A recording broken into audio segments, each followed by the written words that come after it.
what designers actually are trained for. Designers try to do innovation, designers try to come up with new products, learn aesthetics, ergonomics while they are hands-on. And these are the kind of work which I do and along with my students. These are my sketches, which are like quick sketches of three-dimensional objects, how you can bring the three-dimensionality in the object.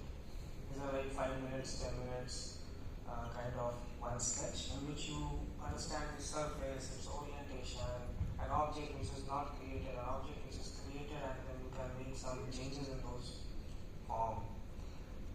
You take things to CAD model and model it in detail after you have done your concept sketches.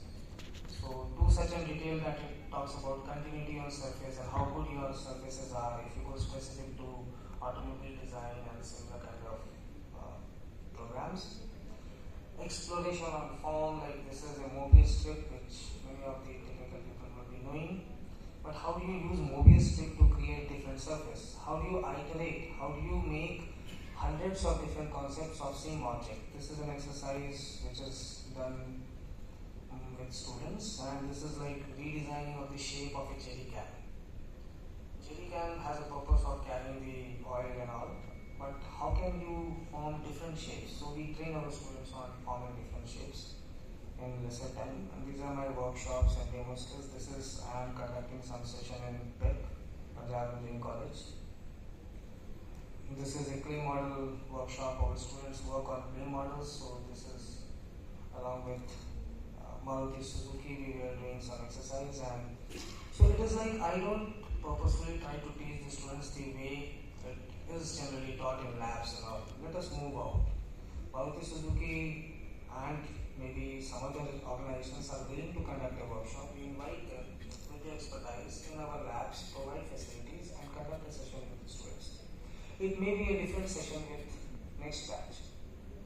So we train our students on colors, understanding the perception of colors. You agree that color is a very important aspect in decision making? Yes or no? Yes. So I'll tell you a small story. Like I had done a lot of research on what kind of air conditioners we should buy, me and my wife, and we narrowed down to one good specification, and we went to shops to buy the air conditioner. My wife stopped at a air conditioner panel which was looking a little purple with some graphics, and she said we have to buy this one. I said this is not the best one. This will not do that kind of cooling. But the decision was that it is going to stay in my house for a long time, and it should look good. It should not be just for chilling the house. So that is how perception of color is.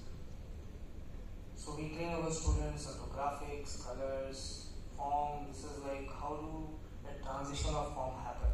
How do you see different cross sections in an object? If you take a car and cut it at 3 different cross sections, you will find 3 different profiles. But if you see a car in totality, it will look like one object. So how do you do that kind of transition? How do you manipulate radiuses?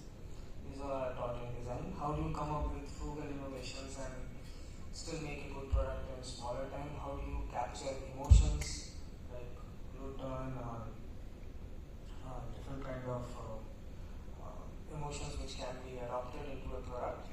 How do you do packaging of the product?